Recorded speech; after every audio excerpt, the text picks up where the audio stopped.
Word Balloon is brought to you by the League of Word Balloon Listeners.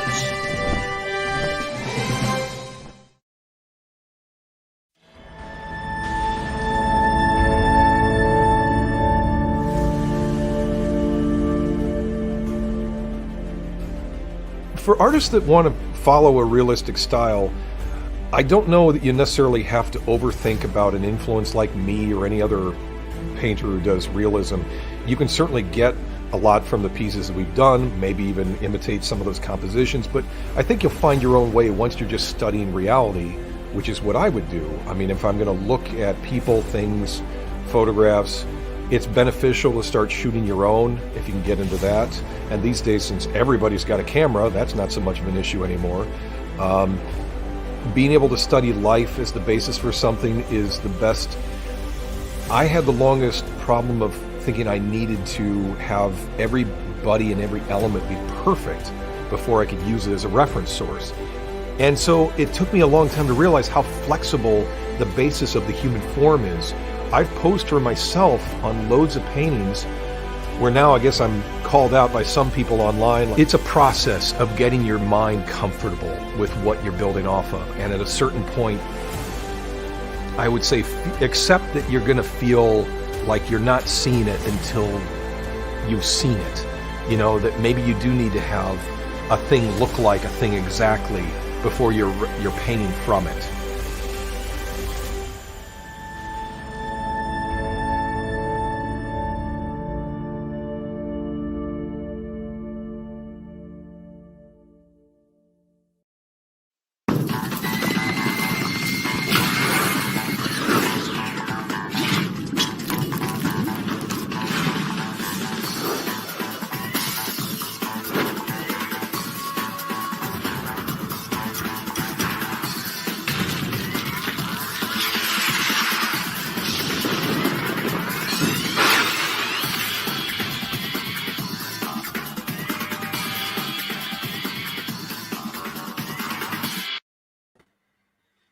Welcome back, everybody. It's time again for another Word Balloon Live, the comic book conversation show. John Suntress here.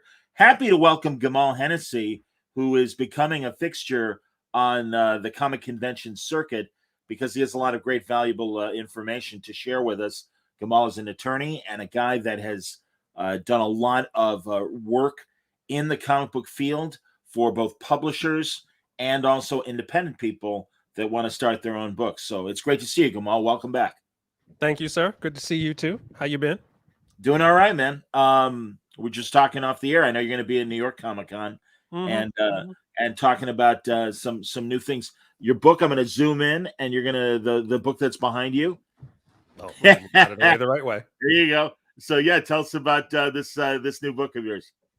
Well, the book behind me is The Business of Independent Comic Book Publishing. I wrote that book and launched it last year in a Kickstarter and got very good feedback on that.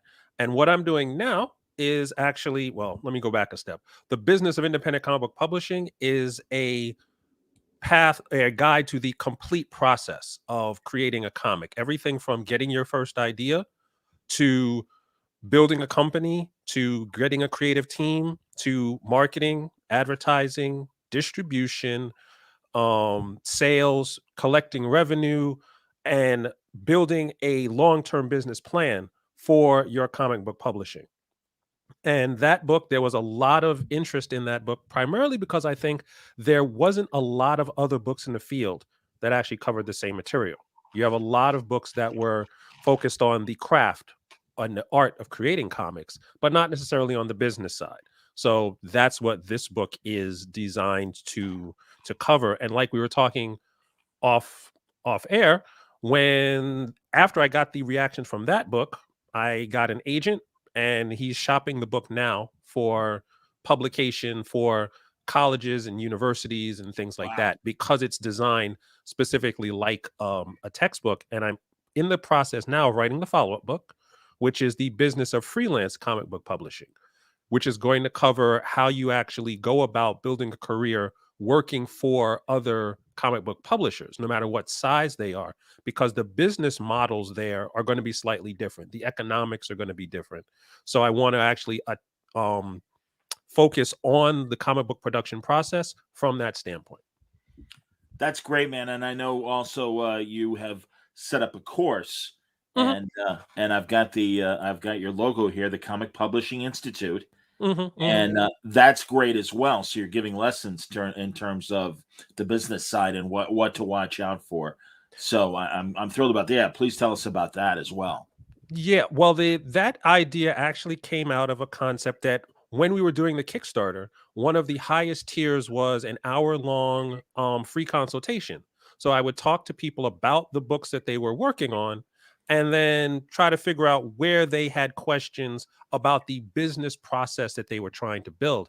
And I realized that there were a lot of people who kind of wanted ongoing education in that field. So what I did was I created a ongoing subscription service that allows people to learn about different aspects of the business as it comes up. The other thing is, when you write a book about the comic book industry or any industry that's constantly changing, as soon as you print the book is old.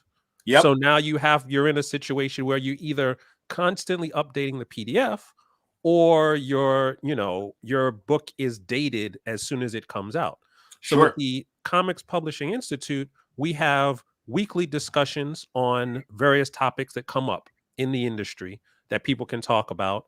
We have also have weekly lessons that people can come in either live or they can watch the video to understand different aspects, because we break down the different aspects, not just for independent publishers or freelance creators, but if you're trying to do creator owned things, if you're trying to do licensing things, if you just want to invest in various aspects of the comic book industry, then we're going to actually break down all of those things on a weekly basis. We did the beta testing for the school over the summer. We basically launched in September. So there's about 8 or 9 different lessons that are already in place that people can look at on demand.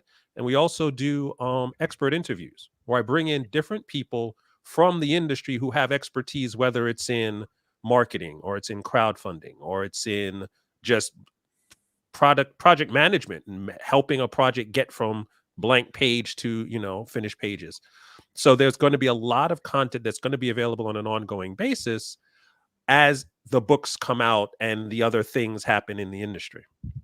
That's great, man. And truly, it as you well know, the COVID time Mhm. has been a very explosive time, disruptive to existing freelancers, an opportunity for creativity Mhm. from independent creators taking their projects online, exploring different platforms.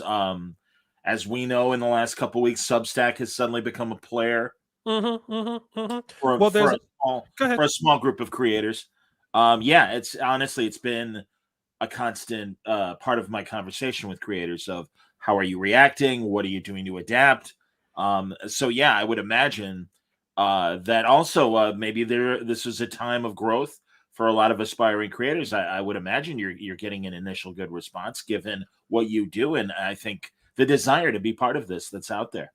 Oh, absolutely. We're getting a lot of people who suddenly realize they had time to pursue the creative projects that they always wanted to do. Sure. And you have a lot of people who now understand in a way that they didn't understand 5, 10, 15 years ago, the importance of understanding the business aspect as well as understanding the creative aspect.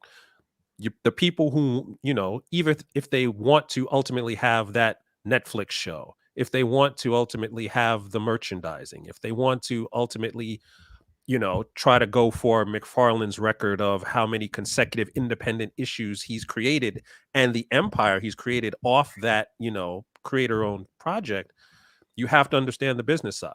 Otherwise, you are going to be part of that long and unfortunately illustrious list of creators who have been abused by the system, because the system has an inherent bias of taking advantage of the creator's love for the medium itself.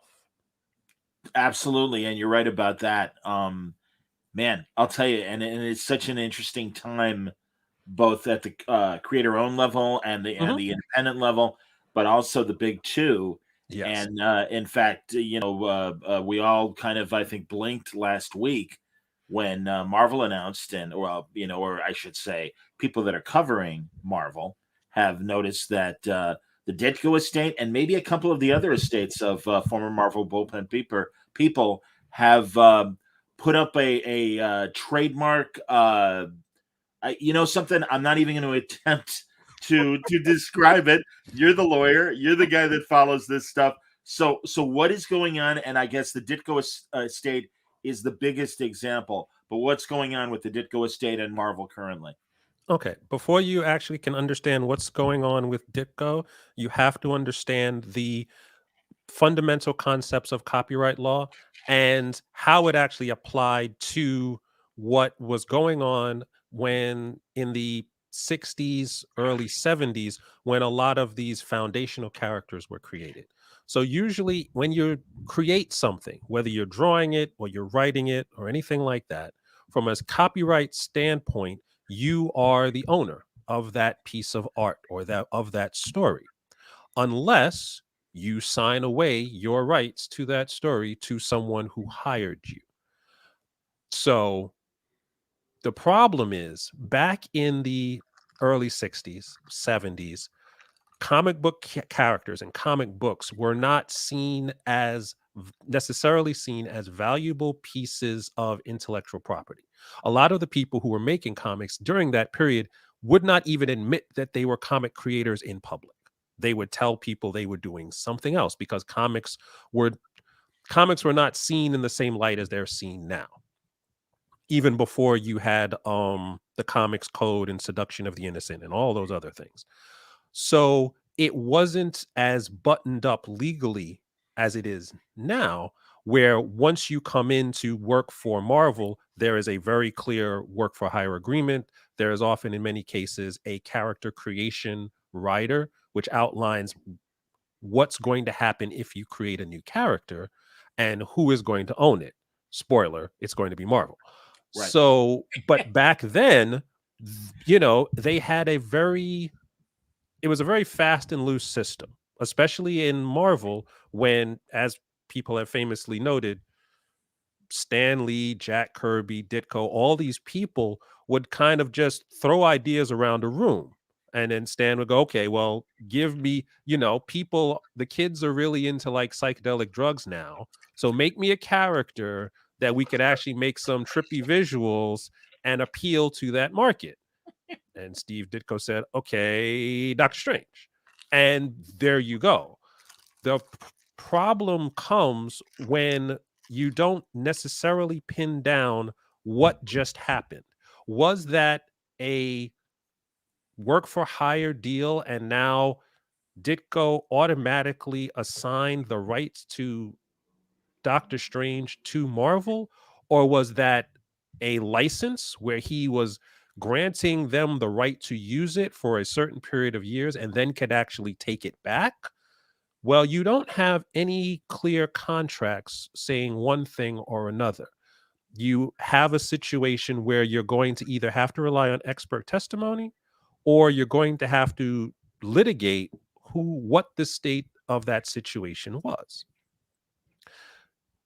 From a procedural standpoint, at a certain point, if Ditko, or in this case, Ditko's estate, decides they want to pursue the line of reasoning that says, well, Ditko just licensed Spider-Man and Doctor Strange to Marvel. And at a certain point, there's a process called revocation where you can ask for your property back. Now, in many cases, especially if the intellectual property has gone by the wayside, everyone's forgotten what it is, revocation could be a fairly simple process because the company that even you license it to may not exist anymore. You're in a unique situation now where the character that was either a work for hire character or it was licensed to Marvel is now part of a multi-billion-dollar enterprise. And to suddenly lose the rights to it would be challenging, let's say. To say the least. Yeah. Right. So you had this is not the first time this has come up because it also happened with the Kirby estate and Fantastic Four and other characters. Sure. And in that, case, you had Stanley was still alive, so he could provide that expert testimony to actually kind of lay out what did or did not happen to the best of his recollection. So, And ultimately, that case got settled and it was not litigated. So we don't know what the actual legal precedent is, because like many legal issues, and this is not specific to comics, this is specific to most court cases and most litigation, most of it does not go inside a courtroom. Most of it actually gets settled on the side, because there is usually a number. There's a number that one side wants, and there's another number that the other side is willing to give. And when they figure out what that number is, they hand each other the money. No one admits to doing or not doing anything. Everybody goes around their separate ways. yeah, In this case, I actually believe that the same thing will happen. I agree with you. Go on. There's a number that the Ditko estate wants. And there's a number that Marvel is going to be comfortable paying. Well, Disney's going to be comfortable paying, and they'll go on Marvel's books. But you know what I'm saying? Someone who with billions and billions of dollars is comfortable paying. There'll also probably be more credit given to Ditko for the creation of these characters. There'll probably be more in the way of royalties and things like that. There's a lot of different ways to structure a deal that would make Ditko's estate comfortable enough that they would not worry about pursuing the legal case. Yeah, business as usual, and like you say, money would exchange. God, we've already got examples of this at DC. When you look at when they use Batman, Superman, and Wonder Woman in particular. And I know that in the case of Wonder Woman, decades ago, really, I think it was the early 90s, where the estate of William Moulton Marsters, Marston, thank you. I was going to say I'm screwing up his name. I knew I was screwing up his name. But really, when you watch, like, both in the comics and also whether it's a film or an animated film, there's a very nice title card that says Wonder Woman, through the estate of Marston and everything. Exactly. And it goes for Siegel and Schuster, and now, thank God, Bill Finger's daughter was able to restore Bill Finger's rightful co-creator claim to Batman. So that's great. Yeah, it was the kind of thing where the only person in that trinity of foundational characters at DC who actually went into the deal with a lawyer was Bob Kane. Siegel and Schuster didn't have lawyers, and they signed away their rights for what then might have been a substantial sum of money, but they did not get the deal that Bob Kane got. Bob Kane got the deal that Big Bill Finger didn't get, which is the archetypal story of why you should, if you're a comic book creator, you should have an attorney look at the contract. Am I right regarding first of all with Bob Kane, that at least this was the story as I've heard it.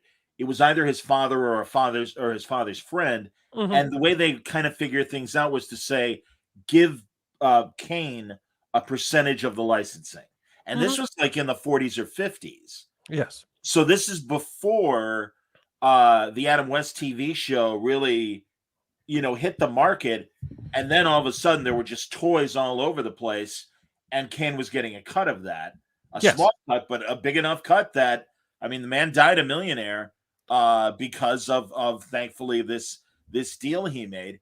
And as you said, I think with Siegel and Schuster, to give more background, as I understood it, they maybe weren't as concerned about the rights because their studio was still publishing, they were responsible for all the Superman content that was coming out in the 40s, really even so from 38 to whenever. So they kind of felt like, all right, well, checks are coming in, we're making money, and good money for that pre and World War II era.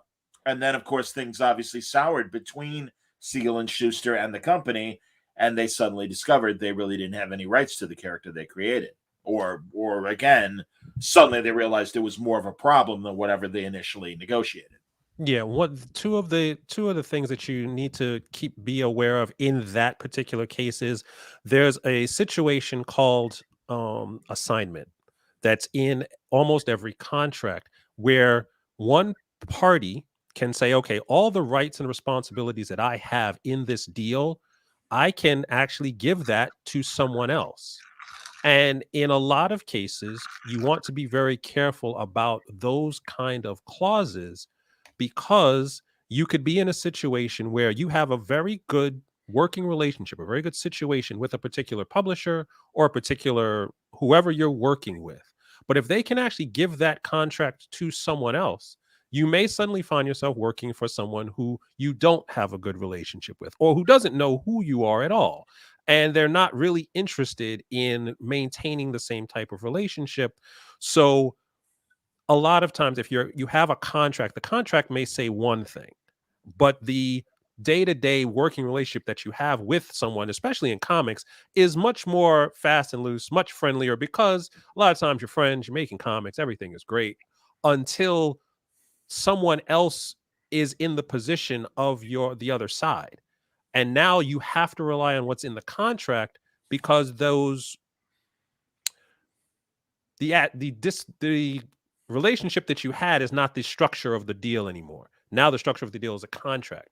So a lot of times clients come to me and say, well, we know we need a contract, but we're really good friends, or we're married, and I say, that's fantastic.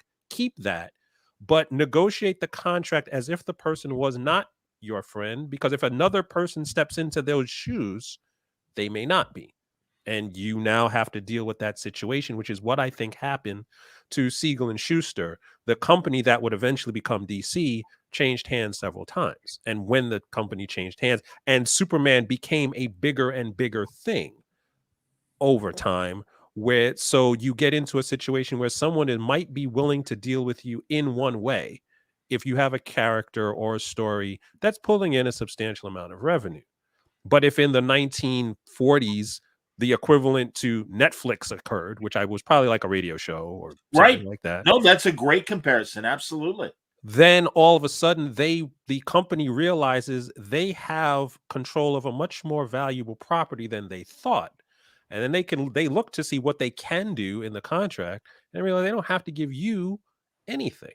So you have to always go into it as if, when you're talking about contract negotiations, as if your story is going to be the next Teenage Mutant Ninja Turtles or Harry Potter. Right. Now, 99.9% of the time, it won't be. No. But go into the negotiation as if it is, because there's no way in the comic book industry or in the entertainment industry in general to know what's going to catch fire and what's going to be the next big thing. Even if you're working on Sharknado 5. Okay, well, Sharknado 5 is probably not going to win a lot of Oscars, but you have to act like it will when you're like negotiating a deal. I don't know why I picked Sharknado. I love that you picked that. Well, here's an example of something that you think, and truly maybe the jury is still out, but like the way that Netflix, Mark Miller, and Jupiter's Legacy all happened. Now, in that case, Mark Miller made a deal with Netflix. Netflix, certainly has the right to make these things into big deals. They make it into a mini series, and for whatever reason, Netflix isn't happy with the product, so it doesn't have the success of The Boys at Amazon. And again, those are varying degrees of how those deals were made. Regarding, as you said, when the company changes hands, I don't know how much time you spent looking at Watchmen and how it went from its original deal and the deal that Alan Moore, feels like, well, eventually it was supposed to revert back to us at some point. Right. I always use the example, and I have utmost respect for Alan Moore and Dave Gibbons. And Dave has really become a good acquaintance as well. Nobody expected Moby Dick is always my line in terms of the nobody at DC, nor Alan, nor Dave realized what a major cultural shift was going to happen within the nerd sphere and what we've seen subsequently with Watchmen. Exactly. And technically, the deal was, as long as it stays in print, DC has the rights to continue to reprint it and to whatever other level of exploitation through the intellectual property that they have done. Yeah. So yeah, I mean that's why you see a lot of other former creations from that same period, or even in the 90s, revert back to the creators, and now all of a sudden independently, they're putting their old stuff out that used to be at Marvel or DC, because the rights reverted back to them, and they can do with what they want with the IP. Yeah, and that is also a very specific phenomenon for a specific period in time, because the Watchmen deal, you're right. No one, they thought this was it's going to be like a Vertigo experiment, and like a Yeah. lot of Vertigo things, we'll put it out, it'll be fun, it'll be edgy, but as eventually we'll move on to other things. That's fine. But no one actually, and this is, remember what I said before, assume this book is going to be the next big thing. And if it is, do you want to agree to what's on the piece of paper in front of you? Now, if you assume the book's not going to sell and you're not going to make any money and whatever, well, then you're going to look at that piece of paper very differently. If you assume it's going to be Transformers or, whatever, Yeah. now how do you feel about that sentence? And that's when I analyze contracts for clients. That's how I present it to them. But also keep in mind that when you're talking about the concept of being in print, now that's even a more precarious term to actually agree to with a publisher, because in print is usually made very vague and very open-ended. But when Watchmen came out, comiXology was not a thing. And if in many contracts, if the comic book is available digitally, it's in print. And therefore, the company that's publishing it, the publisher, still owns the rights. So they don't even have to go do a print run. They can just keep it on comiXology or keep it on their website. And as long as the internet is still there, then it's still in print. So Wow. there are a lot other different ways to actually define being in print that is more helpful to the creator if they want the rights back. But if you just kind of shrug your shoulders and say, okay, as long as it's in print, because the problem with contracts, especially problem with contracts and creative people, is creative people look at a word and they say, well, I know what in print means. But in print does not necessarily mean what you think it means. So you have to be very clear about the words that are in the contract and what they really mean. And the example that I always give is someone says they're going to give you 50% in terms of a royalty. They give you 50% of the net receipts. Okay, what does net receipts mean? Because how much net receipts, the difference between gross and net is, gross is everything that comes in.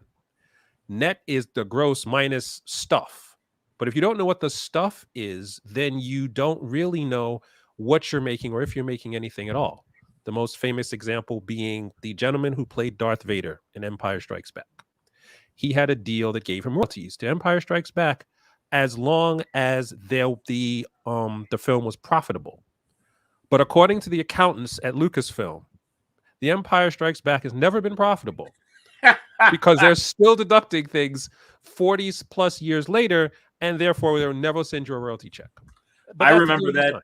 I remember that happening with Eddie Murphy in Coming to America. Exactly. And yeah, it's like, and again, my God, even then, that movie made like $300 million in the box office. Mm-hmm. And yeah, Paramount's like, oh, gee, you're not making your royalty off box office receipts. You're making your money off the net. And there's a concept that I continually try to explain to clients called Hollywood accounting. Hollywood accounting is the idea that they can find ways to deduct more things than you could possibly imagine forever. Yeah. For any intellectual property. So unless you are very clear about putting a cap on what net means or what can be deducted, you can actually be part of one of the largest film franchises in the history of film and be told that there is no profit. It's insane. Actually, now that I think about the story, it was more the Washington, D.C. columnist Art Buchwald who was claiming that his idea became Coming to America and even kind of maybe won in some degree. But again, as you say, yeah, it's like Yeah, gee, we didn't make any money off of Yeah. coming to America. Coming to America we lost money. Yeah, We're failure. still trying to get our money back. Okay. Where'd you get that Rolls Royce from? Don't worry about that. That has nothing to do with it. And of course, I can laugh and you can smile because it didn't involve us. I'm sure our Buckwald's estate was very sad about that, and rightfully so. And still is. And absolutely. How about and forgive me, Gamal, if you were involved with this, because I haven't listened to it yet on Planet Money on National Public Radio, but they did that great experiment on their show Money Planet, and the producers decided they wanted to pick up a public domain old comic book character and reboot it and kind of go through the paces. I haven't listened to the podcast yet. Shame on me. I'm aware Jamal Igle and Alex Segura helped kind of reboot the character. So it's through my conversation with Alex that I learned about it. Have you followed that story at all? No, this is the first time I'm hearing about it. This is man. Okay, good. Because honestly, I'm surprised because I kind of figured they would go to somebody like you to get the business side of this right. It is, as I understand it, it's really a great little mini series within Money Planet, and I do intend to check that out. But in the meantime, I do want to point people to your website, which is creativecontractconsulting.com, and then the Comic Publishing Institute /CPI to get directly to your course. I mean, again, I think this is an invaluable service that you're providing, and great books as well to kind of cover this stuff.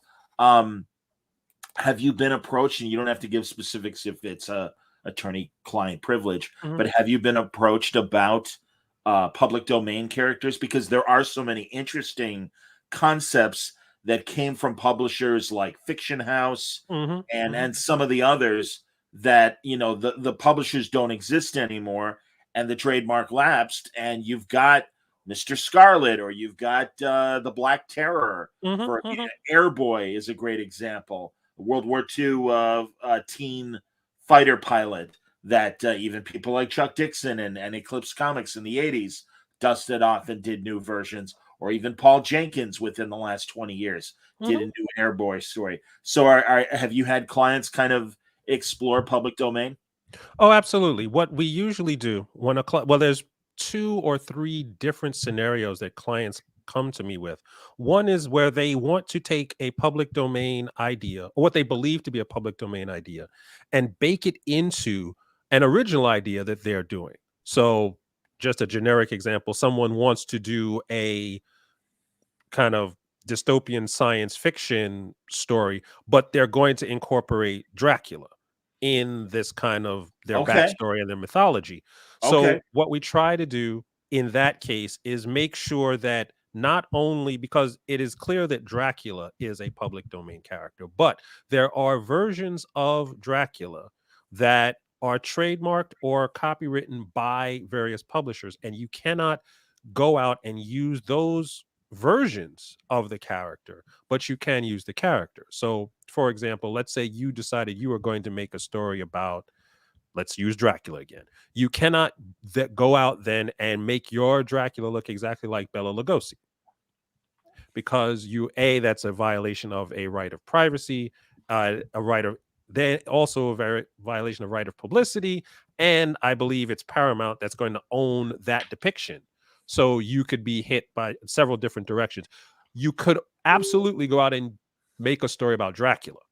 You cannot make a story about someone's specific version of Dracula. So we want to make sure that that is covered when we're looking at public domain characters. There's also certain instances where there are more obscure characters, and it's unclear whether the character is in a public domain state. So what we do is we go in and we do research to ensure that, because for different years, there's different rules on what the copyright is and how long it lasts. So we go in, figure out when the last publication date was, how long that copyright lasted, and based on your publication date, are you going to be doing a public domain character, or is that still owned by anyone? And if it is, you have to go out and see if you can get a license or some kind of other thing to do it. Understood. And as you say, the copyright laws have changed over the years. as I understand it, the Ditko estate and the Marvel thing is operating under the 1976, I believe, copyright. I Maybe think not. it's going to be. I believe it was Joe Sergey who posted something that it was a much earlier version of the copyright law Oh based wow. on when the character's first appearance was, because I think, and I could be wrong about this too, Doctor Strange is from the mid 1960s. Oh yeah. In fact, earlier, like I want to say like 62 or Right. 63. So it So, probably yeah. wouldn't be covered under the 76 law. It'd Okay. probably be Fair enough. covered Yeah. under, I think it's the 1908 law, the 1909 law. Okay. Wow. I don't know. Yeah. No, Yeah. I understand. And then after the 76 law, I know, and infamously because he was in Congress at the time, Sonny Bono of Sonny and Cher Mhm.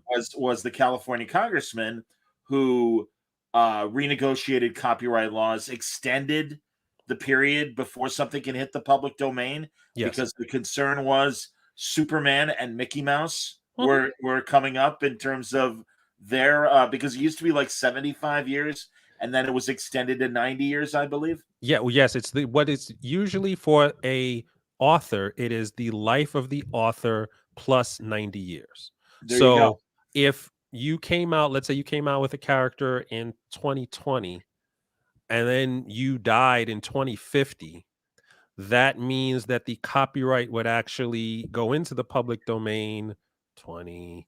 2140. Exactly.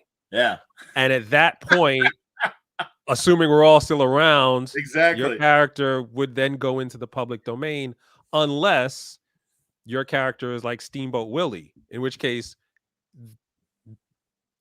the cynical view is that, well, the copyright will continue to extend.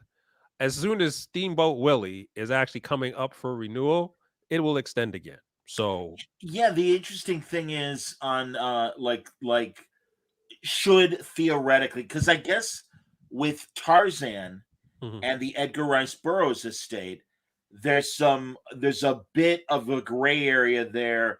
You cannot call a comic book Tarzan, but you can make a comic book called Lord of the Apes, mhm, and you can have the Tarzan character in the book, but again, maybe the name of Tarzan has been trademarked, and that trademark has been extended, and then also theoretically, people have toyed with the idea of Superman finally hitting the public domain. You can't call it Superman because Warner's and now, or whatever Warner's is going to shake out to be, and its eventual media iteration right now, the name of Superman is trademarked. But again, maybe you could make a comic book called The Last Son of Krypton and have elements of things from the first issue of Action that would be kosher.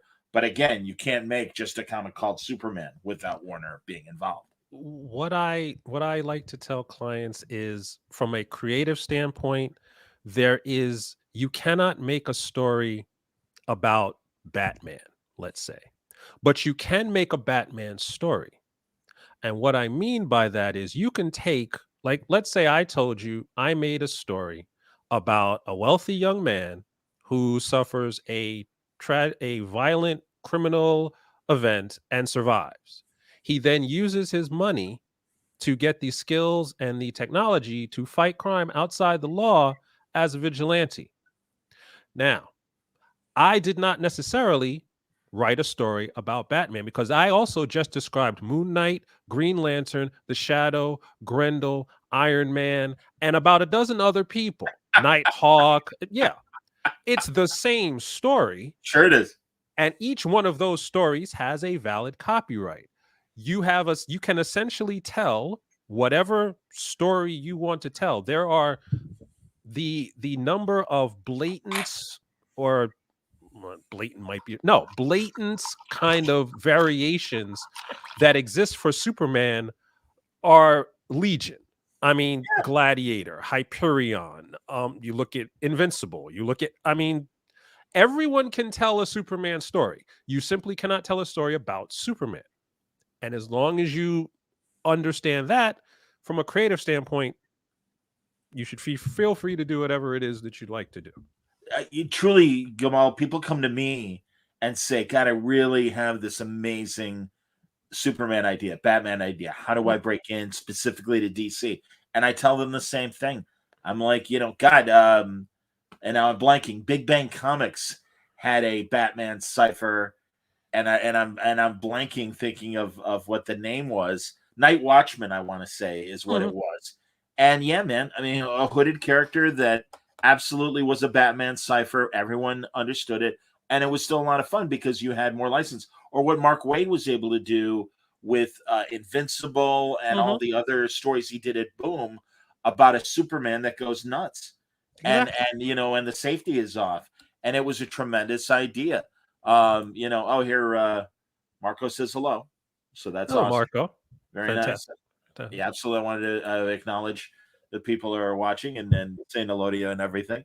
No, you're right, man. It's don't let that get in the way of you telling a very cool story. And if anything, you're going to have more license to be able to do what you want, and have a ball. But I would also say that it is important, and especially at this time, specifically with DC and Marvel, where it's kind of their game. I mean, they've literally trademarked the word superhero to keep other companies from using it and stuff. And that's this weird joint kind of agreement between DC and Marvel. But instead, God, there is just so many other genres to pursue in comics that why wouldn't you? And also, thankfully, Hollywood is just as in tune with the non-superhero material as they are with the superhero material. And I love it. I think I remember about 15 years, right when I was getting started with Word Balloon, there was a guy who really wanted to crowdfund. Maybe it was a couple of years afterwards, but it was early enough. It was before 2010. And he's like, I want to fund a documentary on how we can save comics. And I'm like, comics don't need saving. I'm like, no, I'm not interested in talking to you. That's not, you don't understand what's going on, and you don't see what's happening and everything. And maybe comics aren't being made the way you like them made, but comics are doing just fine. And again, that was 15 years ago. And look at the way that they're being exploited, in the best use of the word, by these other media companies, and the people that create them are hopefully making good deals where they're profiting from these.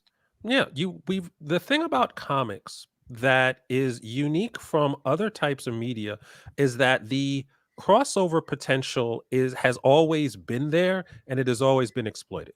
When you're talking about Superman, Batman, Wonder Woman, all of those books that were coming out in like the late 30s, early 40s, they instantly crossed over into merchandise, into the radio shows we were talking about, into what was that thing that there's actually a very good book called Demanding Respect by David Lopez, where he actually goes through the history of comics and the history of the actual business of comics to show that there were membership clubs for Superman. You'd get a ring, or you'd get some kind of thing because you were in the club. All you had to do was like mail in a nickel, and they literally had to hire a dozen people at DC just to open up the envelope to get all the nickels. It was like literally money was being thrown at them because the idea that I try to get across to people is that you can actually take the symbolism of comics and attach emotional value to it through the comic books themselves, then take that symbolism and stick it on literally anything. And that emotional connection transfers to the item, which then raises the value of the item. Go on to Amazon and type in white t-shirt. You're going to see a white t-shirt. It's going to be like $8. It'll be great. You type in Batman t-shirt. It's now $25 or $30. The shirt itself has not changed. The emotional connection of the shirt has changed exponentially. And if there is someone, when I was at Marvel, someone once cynically said it's not an accident that a lot of these characters have a huge symbol on their chest. Absolutely. Good Lord, yeah. Exactly. Just everybody needs a symbol. Even if the symbol has nothing to do with what's actually going on in the book or anything. Like if you look at a lot of the Marvel products now, post MCU, there's just like a circle with a hammer on it. Okay, at no point in the history of Thor did he ever just have a symbol with it. It's not a bat signal. It's not a certain. There's no. But everybody knows what it is, so we're gonna push that. We're gonna license that. It's gonna be great. We'll make a couple more $1 million.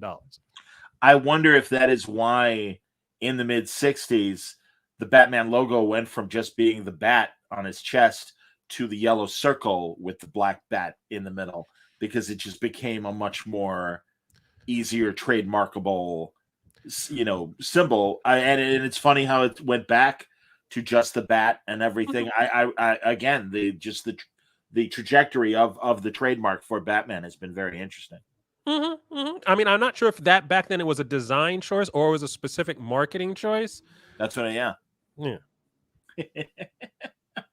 It's honestly, it is so fascinating just as a spectator to watch this stuff, but I would say as a prospective creator as well. And it's funny now, you mentioned Dracula, Robin Hood, another public domain character, but you can't maybe make him look like Errol Flynn from the classic 30s movie, things like that. King Arthur, another one. The short list of the obvious ones that are several hundred years old.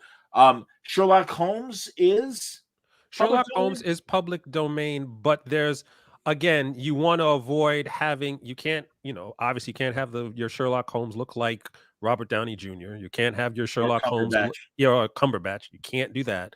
But you can have, and you can, the other thing about public domain is you can actually play with the idea in ways that are actually original and unique. So I've had at least 3 or 4 clients who did Sherlock Holmes stories, but each one of them did a different Sherlock Holmes story. One of them, it was Sherlock Holmes is like a descendant of Sherlock Holmes, and that was the story.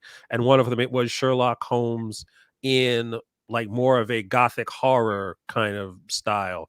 And then there was another Sherlock. And then there was Holmes and Watson, which was kind of like a urban noir type of Sherlock Holmes. But you can always take the idea and manipulate. And that's the great thing about comics is you can take an idea or any ideas and meld them together and manipulate them and produce something different, even if all of the actual elements are completely recognizable to everyone reading it.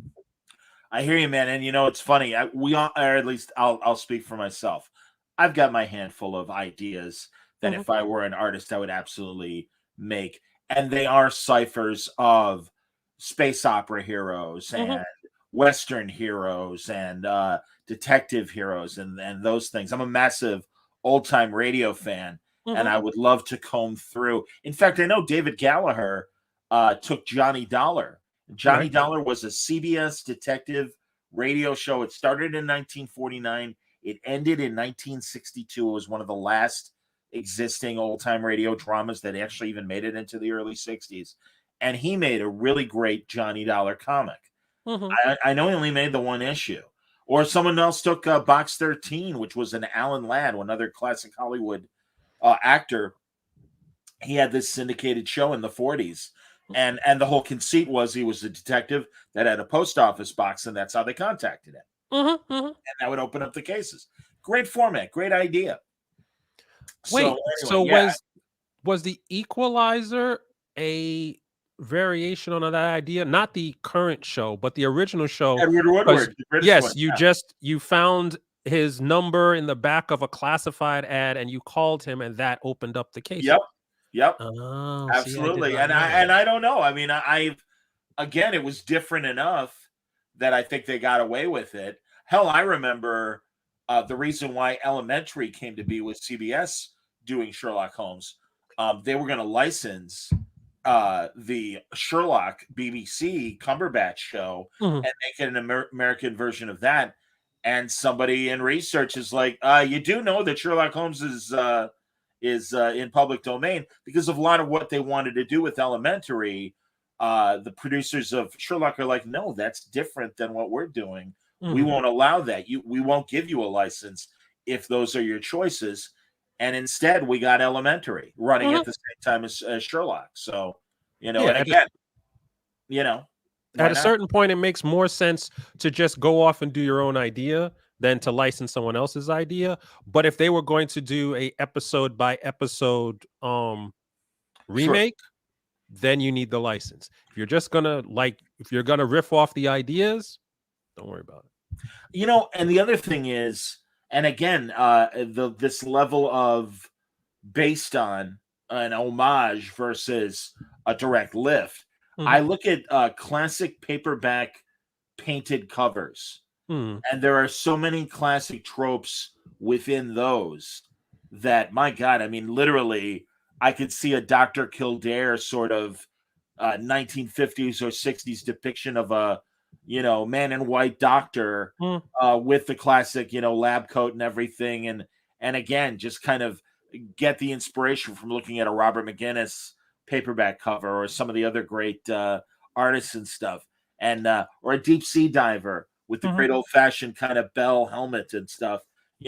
So again, they're just images that immediately will recall for some an era of a certain type of hero or whatever you want, or any sort of character you want to do, without exactly lifting a Dr. Kildare specific idea or whatever. Yeah, but there's something. It's going to be it's an issue that actually I was discussing with a couple of attorneys the other day, specifically about these homage covers and these reference covers and things like that. Every time you create a piece of intellectual property, like a comic book, you should register that comic book with the Library of Congress. Okay. But one thing that people do not realize is that there's a portion of the registration where you have to kind of reference any original material that is not what you created, but you've actually put in your book that came from something else. And a lot of people, they just skip that piece of the copyright registration, which could actually invalidate your entire registration. Wow. So if you're like, there's a lot of the obvious one is like the giant size X-Men #1 cover, and all the heroes rushing through the page and the old character in the background, whatever. That has been done and homaged thousands of times. Absolutely. And if Marvel's doing it for one of their own books, who cares? Because they're not necessarily going to sue themselves most of the case. But if someone else does that similar cover, they should, if they're going to be diligent about that copyright registration, make reference to the fact that that cover makes reference to this cover, or that image makes reference to this image, to actually just to make it more complete in your copyright registration. That is just a minor piece of legal help that I'm just going to throw out there. Well, that's good free advice. Absolutely. And again, really excited for this idea for the Comic Publishing Institute that you've got going. And I'm going to show once again, here's the logo. And here also, you've got a couple of introductory videos that explain what the course covers. And truly, man, I think it's an excellent idea. And here once again, this is where you can go to look up all the details for the Comic Publishing Institute, creativecontractconsulting.com/CPI. Yes. So, and there's another tidbit that if you register for CPI, then the first thing you get, in addition to access to all the video lessons, is you get a PDF copy of the book. So that that comes free of charge when you sign up. Yep. Wow, that's great. And again, this is everybody. This is not a commercial. I'm happy to help Gamal, promote this and everything. I really, again, based on our conversations, you have a lot of valuable information. So it's as always, it's a pleasure to help you get the word out for this stuff. You're going to be at New York Comic Con? I am going to be at New York Comic Con Thursday, Friday, Saturday. Sunday, I'm usually too burned out, so I don't do Sunday. I do the same thing, man. I swear I do. That's awesome. I'm like, and also usually I'm staying with New York friends, and I'm always like, let's have breakfast, let's relax. Exactly. I'll be on the plane late afternoon. I'm like, let me thank you and buy you guys a meal for putting up with me for a couple of days. And I do, and also I just want to enjoy the city for a minute. I mean, the thing that drives me nuts, and I really am curious since they've remodeled the Javits Center. Mm. I'm interested in what the facility looks like and how big it is now. I'm hearing there's going to be different floors Yeah. for Artist Alley and then the Mm. publishers and everybody else, which I think is a great idea. It's a little too early for me. Also, I'm probably going to be at Baltimore, so that's why I'm not. That's why I'm not going to be in New York. Okay. Yeah, I don't know. I just want. I just want everything to settle down a little bit more, just like everybody else. But Yeah. no, that's awesome that you're going. And yeah, I'm really curious to hear how they're handling things moving forward. Also, the other thing that drives me nuts is that all the comic book stuff is at the Javits Center. A lot of the media stuff is at Madison Square Garden. Yeah, it's like a quarter mile away Yeah. on foot. And it's like, that takes you off the main floor beyond the hour or however many hours you're waiting in the press junket, plus add another, half hour each way or close to it, walking to the Madison Square Garden. It's like, yeah, it blows a lot of holes in schedules when they try to expand things out, because a lot of the library related events are going to be at this library in the past, or a lot of the manga stuff is going to be at a completely different event. And you're like, okay, I can only be in so many places at one time. And it takes time to get to each one of these places. And usually there's a crowd you have to push your way through to get to the place, which actually makes it takes longer to get there. So the more you can actually just have it in one place, well, pre-COVID, the more you can have it in one place and have everybody together, the better. Yeah. Now maybe they should have did it that way before. I don't know. We'll see. Same goes with San Diego. I mean, you probably have experienced this too. God, they moved all the podcasting out of the main building and put it at the San Diego Library, and it's like, come on, man. I'm like, again, we only have so much time, and why are you like sticking in an extra half hour of back and forth? And like you said, getting it back in the building and stuff. Oh, too much, too annoying. Good Lord. So, okay, now we're just like old guys complaining about the way things used to be. We've gone that far in this show. Well, it's my fault, Jamal. We'll keep it positive. Seriously, congratulations on what you're doing. I think it's terrific.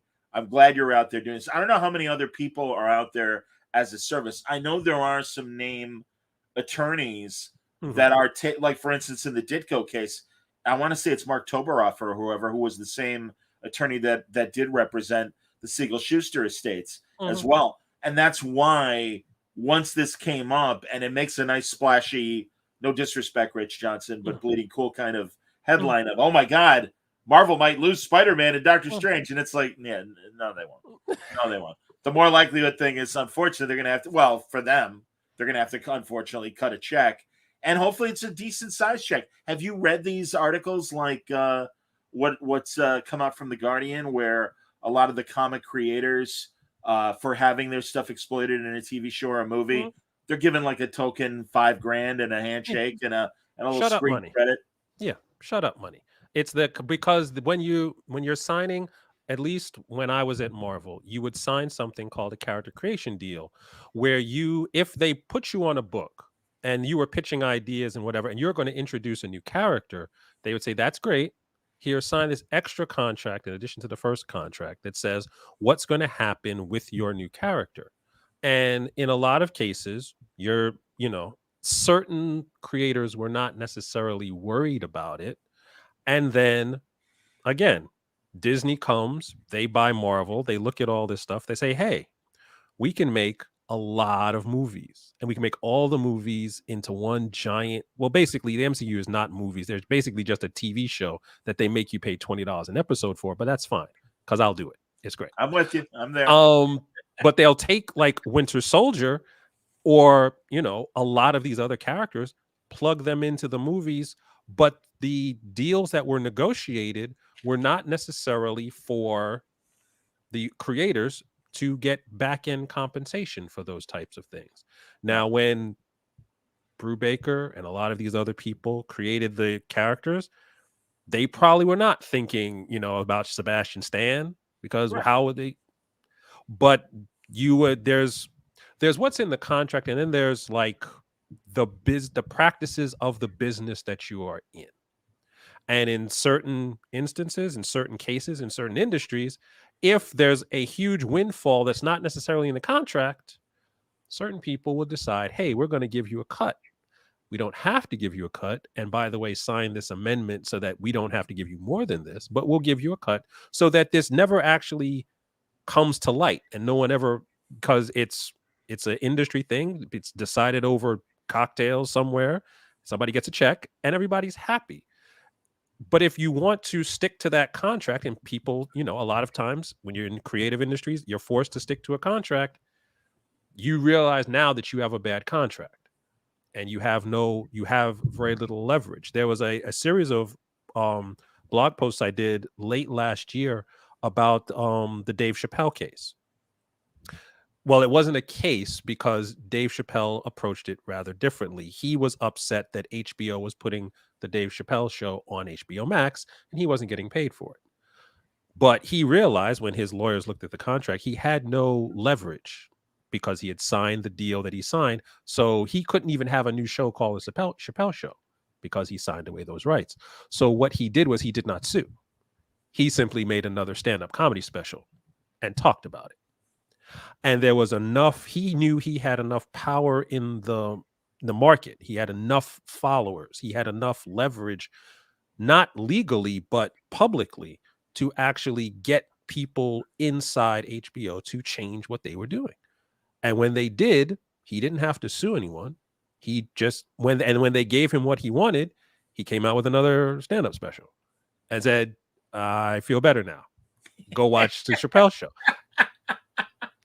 Now, very few people can do that, but that absolutely, God, in fact, just his defiance in the face of a lot of people on the left, and forgive me for using the term, everyone who's listening or watching, but the woke side of the culture wars. And Dave Chappelle, thankfully, has the agency to point out some things that he disagrees with. Let's keep it. I'm a massive Dave Chappelle fan, and exactly. I love that he has that power to be able to stand up and do that. A more comic book related version of that. Thank God for Wolverine. I'm forgetting his the actor Hugh Jackman. Hugh Jackman. Thank you. I knew Hugh, and I don't know why Jackman wasn't coming to me. But Hugh Jackman really kind of shamed Disney at the premiere of Logan, and thankfully the late great Len Wein, the creator of Wolverine, was there in the front row, and he's pointing to Len Wein and saying, I would not be on this stage right now if it were not for the imagination of that man. And thankfully someone at Disney realized, God, and especially poor Len really had trouble with his health most of his life. At least got a decent, not everything he deserved, but a nice check that certainly helped him in his final years. Yeah, and that's exactly. And that, or again, the Kirby estate and what they've been able to. I was going to point out earlier, and I didn't realize it at the moment, or I'd forgotten that the Supreme Court was ready to hear the Kirby estate case, and that's kind of why Disney's like, all right, wait a minute, we might lose this. Well, there's two pieces to think about, especially when you're talking about the preemptive case that they are putting out against the creators of like Black Widow and all of these other characters. It's not just that there's a chance they lose the case and rights revert back. It's that once it goes to court, if it's a court case, it becomes public record. So then everyone gets to see how Disney, or Marvel at that point, operated their business and how the sausage was made, basically.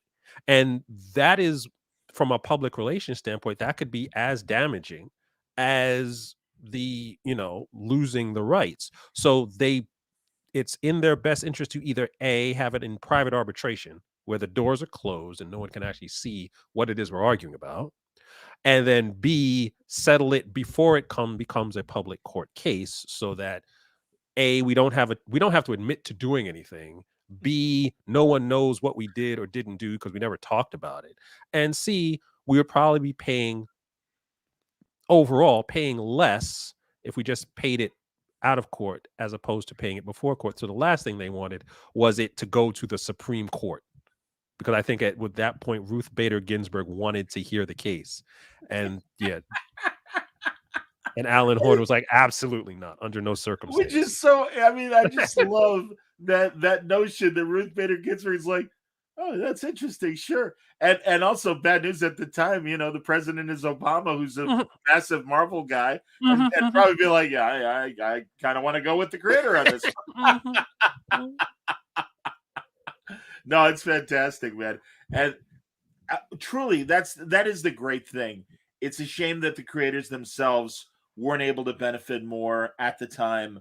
It's really nice that thankfully there's wiggle room for the estates to be able to lay claim, and that's good, man. I mean, hell, that's the family business. Exactly. You know, good Lord, why can't you pass on the family business to your descendants? You know, again, I you know, that's the American way. The other thing is, well, what I was going to say is, if you're looking at how these things are being structured now, what they did back then actually paved the way and laid out the lessons so Oh yeah, that the McFarlanes and the Millars and the Bendises and all these other people who actually now understand that there's a path that goes through the big two, giving them, how you actually get yourself a name recognition, how you actually build an audience using characters that you don't own, but don't put in whatever that great idea you have. You don't necessarily drop that into this work for hire situation that you're in. yeah, You save it so that when you actually go out into the world on your own, now you have the audience and you have the economic means to create something that you own, which is things that, again, Ditko, Kirby, that's not the world they lived in. That's not the reality they were working with, but they set the stage so that you can have like the comic book universe would be very different if McFarlane decided to introduce Spawn in Spider-Man. totally. You're right. Because once you do that, it's over. You're right. Have you ever talked to Neil Adams? No. About what he did? Because also, I mean, not only what he did for Siegel and Schuster, but he would claim, and I've heard him say this in interviews, I don't think he ever said it to me in my interviews with him, but that he would cross off the work for hire stamp that Marvel would put on his paychecks and stuff, and they expected you to kind of, within where you would endorse a check normally, almost a little mini agreement contract on the back of each check, saying, this is for work for hire, or, things, blah, blah, blah, whatever it said. That I did remember I read that there was a book that I think was called, it wasn't called The Business of Comics. It was called, I can't find it now. But comic creators, it was a book about interviews with comic creators, and he said that because he looked at comic creators from the 60s, the 70s, the 80s, and the 90s, and he said he had I think, what was it, a philosophical disagreement with the concept of work for hire. So that every time they would, and again, the contracts were not, well, okay, here's the contract before you start creating the book, sign this and we can actually get started. It was, you've already made the book, you've already submitted the book, we've already probably printed the book and shipped it. Here's your check, and by the way, here's the contract on the back that you could never possibly read because the font is so small and there's nothing that you. So yeah, it is a different world then than it is now, partially because of what they went through. Agreed.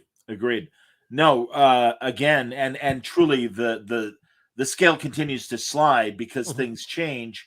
We're not only seeing this with the Kirby estates claims of trademark, but also Scarlett Johansson and what she's dealing with on the film and television side, and putting a movie in the theater versus streaming it and stuff. It's all new language, and sadly, the deals that they signed were created before the new technology and the new changes in the market. And even as extreme as that Scarlett Johansson case is, I believe, money will exchange hands and things will be fine. And new deals will be written to include the possibility of streaming and the ways that actors can profit from streaming as much as the box office at the theater.